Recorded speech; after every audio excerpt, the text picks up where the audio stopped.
Good morning दोस्तों। आज हम अध्याय 3 का आगे पढ़ेंगे।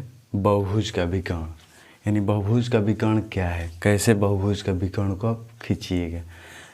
जैसे वैसा बहुभुज जिसमें आसन शीर्षों को छोड़कर मिलाए गए शीर्षों को बहुभुज का विकर्ण कहते हैं। जैसे देखिए, एक बहुभुज हम ले रहे हैं। ये हमने एक बहुभुज लिया, इसका नामकरण कर देंगे। ये शीर्ष ए हो गया, शीर्ष बी, शीर्ष सी और शीर्ष डी। तो इसमें आसन शीर्ष क्या होता है?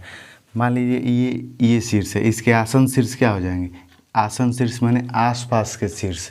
तो ए का आसन शीर्ष बी हो जाएगा और डी भी हो जाएगा, यानी इसके आसपास के जो शीर्ष हैं ये हो जाएंगे। यानी ए का शीर्ष डी हो जाएगा आसन शीर्ष, और आसन शीर्ष एक बी हो जाएगा। तो आसन शीर्षों को छोड़कर कह रहे ना कि आसन शीर्षों को छोड़कर मिलाए गए शीर्षों को बहुभुज का विकर्ण, यानी इसको दोनों को छोड़कर यहाँ पे एक मिला लीजिए, ये वाली आसन शीर्ष को मिला लीजिए। तो शीर्ष ए को शीर्ष सी से मिलाएं तो ये क्या हो गया? विकर्ण हो गया। अब देखिए यहाँ पे तो अब विकर्ण कहीं नहीं खींच सकते हैं। अब देखिए बी से, बी के आसन शीर्ष क्या होंगे? सी होगा और ए होगा। अब बी से सीधे इस वाले डी शीर्ष पर मिला लेंगे तो ये हो गया एक और विकर्ण। अब देखिए सी से भी आसन शीर्ष को छोड़िएगा तो यहाँ पे तो पहले से ही मिल गए हैं, तो वहीं विकर्ण, यानी इस बहुभुज में केवल दो ही विकर्ण खींच सकते हैं। अब देखिए पंचभुज रहेगा तो किस तरह उसमें खींचेगा? ये एक पंचभुज हम बना रहे हैं, इसका हम शीर्ष ले लेंगे। मान लीजिए शीर्ष ए, शीर्ष बी, शीर्ष सी, शीर्ष डी और शीर्ष ई। अब देखिए इसमें कितने विकर्ण खींचे जा सकते हैं। तो ए का आसन शीर्ष क्या हो जाएगा? बी और ई। तो बी और ई को छोड़कर मिलाएंगे, अन्य शीर्ष को मिला लेंगे, यानी ए से अब सी पे। अब इसके बाद डी पे भी तो इसका आसन शीर्ष नहीं है ना, तो डी पे मिला लेंगे। यानी देखिए इसमें ए सी विकर्ण और बी डी विकर्ण, ये दोनों क्या है? विकर्ण है। लिख लीजिए विकर्ण। अब देखिए इसमें ए सी विकर्ण,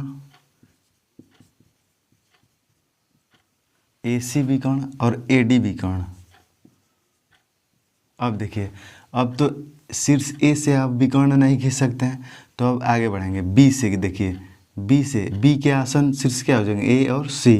तो इसके छोड़कर अन्यथा दूसरे शीर्षों पे मिलाएंगे तो ये क्या हो जाएगा? एक विकर्ण। तो एक हो गया बी डी, बी डी विकर्ण। इसी प्रकार ये तो सी आसन शीर्ष हो गया, अब ई पर मिला लेंगे, यानी बी ई विकर्ण। बी ई भी क्या हो गया? विकर्ण हो गया। अब सी को छोड़िए, अब बी को छोड़िए, बी को छोड़िए, अब सी से मिलाइए। सी के आसन शीर्ष डी और बी हो जाएंगे, तो इस पर नहीं लेंगे, तो ई पर अब खींचिए, ई पर। ए पे तो पहले से खींचे हैं, ए से खींचे हुए हैं, तो ये क्या हो जाएगा? अब ये हो जाएगा एक इस पर हो जाएगा सी ई। अब देखिए डी से तो आप कहीं खींच नहीं सकते हैं ना। डी से तो यहाँ पे आसन शीर्ष छोड़कर यहाँ पे दोनों जगह खींचाएगा, तो डी तो हम पहले से ही ले लिए हैं। अब इस पे, यानी इसमें अब विकर्ण नहीं खींच सकते हैं। इसमें यानी पंचभुज में आप विकर्ण नहीं खींच सकते, यानी पंचभुज में केवल 5 ही विकर्ण आ रहा है। ए सी, ए डी, बी डी और बी ई और सी ई, 5 विकर्ण। अब देखिए षष्ठभुज में आप कैसे विकर्ण खींचिएगा? षष्ठभुज हम बना लेते हैं।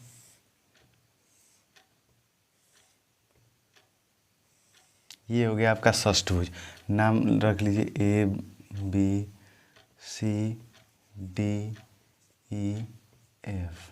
अब देखिए ए का आसन शीर्ष क्या होगा? बी और एफ। तो आसन शीर्षों को छोड़कर मिला लेंगे शीर्षों को, तो पहला विकर्ण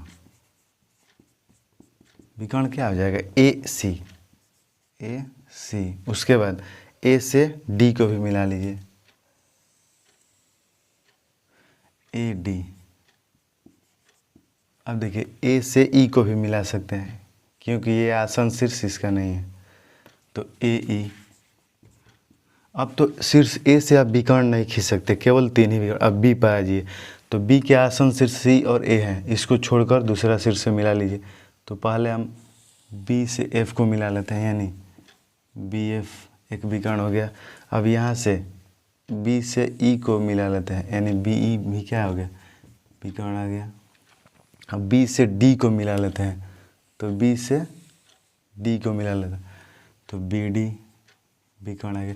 अब तो इस पर विकर्ण नहीं खींच सकते। अब आ जाइए सी पे, तो सी पे देखिए आसन शीर्ष डी और बी है, तो ए पे तो हमने पहले से ही खींच लिया है विकर्ण, ए सी विकर्ण। अब देखिए ए से सी से ई पर एक विकर्ण खींचिए, सी से ई पर, तो सी ई विकर्ण, सी ई विकर्ण।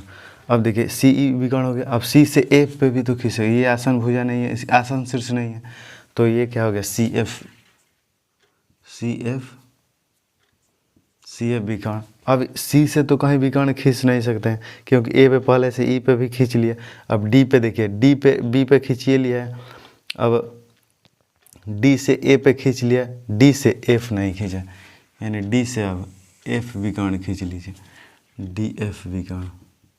अब देखिए सी से अरे ई से, अब देखिए ई से ई पे विकर्ण अब नहीं खींच सकते हैं, क्योंकि आसन शीर्ष तो एफ और डी है, लेकिन इसके आसन शीर्ष को छोड़कर यहाँ से ए पर भी खींच लिया गया, बी पर भी खींच लिया गया और सी पर भी खींच लिया।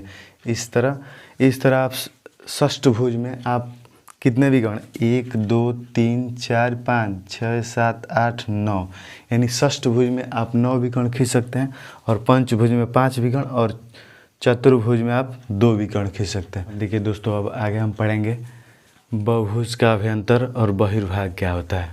तो यानी interior and exterior of A polygon, यानी बहुभुज के अभ्यंतर और बहिर्भाग, यानी बहुभुज के अंदर का भाग अभ्यंतर और बाहर के भाग को बहिर्भाग कहते हैं। जैसे मान लीजिए कोई बहुभुज ले लीजिए, ये क्या है, बहुभुज है।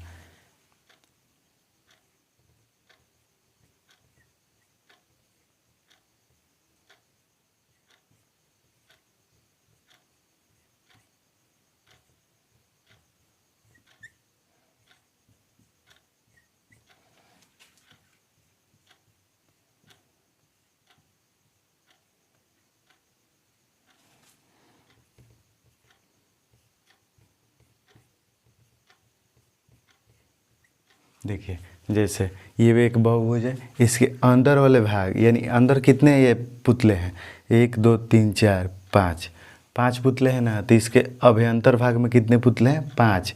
और बहिर्भाग मतलब क्या होता है, बाहर, यानी बहुभुज के बाहर कितने पुतले हैं, 1 2 3 4।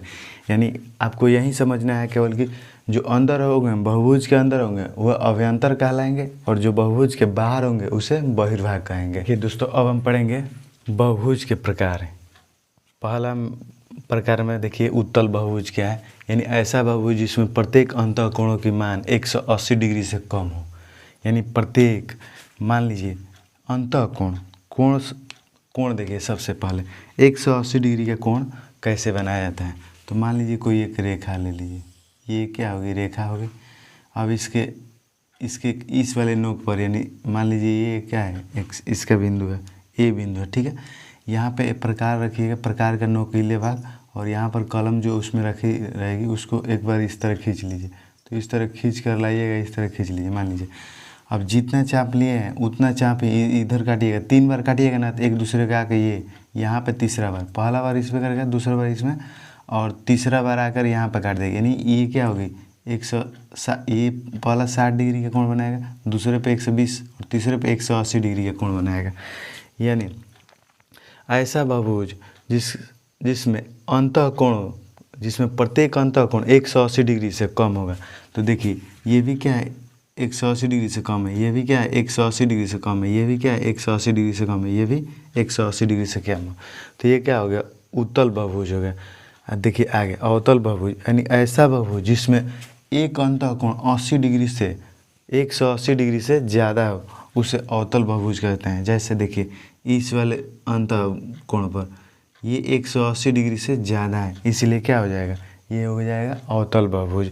अब देखिए बच्चों आगे इसमें बहुभुज के प्रकार में हमने पढ़ लिया उत्तल बहुभुज, अवतल बहुभुज। अब पढ़ेंगे सम बहुभुज और विषम बहुभुज। तो सम बहुभुज यानी ऐसा बहुभुज जिसकी सभी भुजाएं एवं सभी अंतःकोण, यानी जिसकी सभी भुजाएं और सभी अंतःकोण समान माप के हो वह समबाहुभुज कहलाते हैं। जैसे जैसे समबाहु त्रिभुज, देखिए समबाहु त्रिभुज, समबाहु त्रिभुज में मतलब देखिए समबाहु त्रिभुज में सभी अंतःकोण क्या होते हैं, बराबर होते हैं। यानी सभी अंतःकोण कितने डिग्री के, 60 डिग्री के।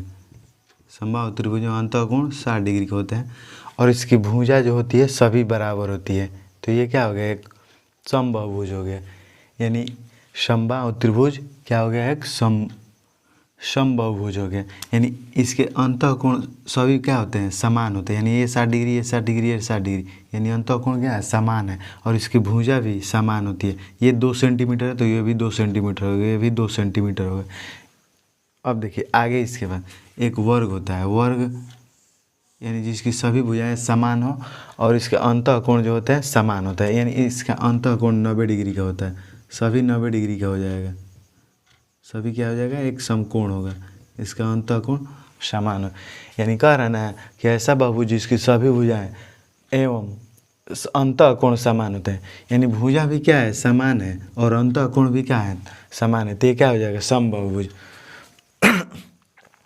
अब देखिए विषम बहुभुज, यानी ऐसा बहुभुज जिसकी सभी भुजाएं एवं सभी अंतःकोण असमान माप के होते हैं।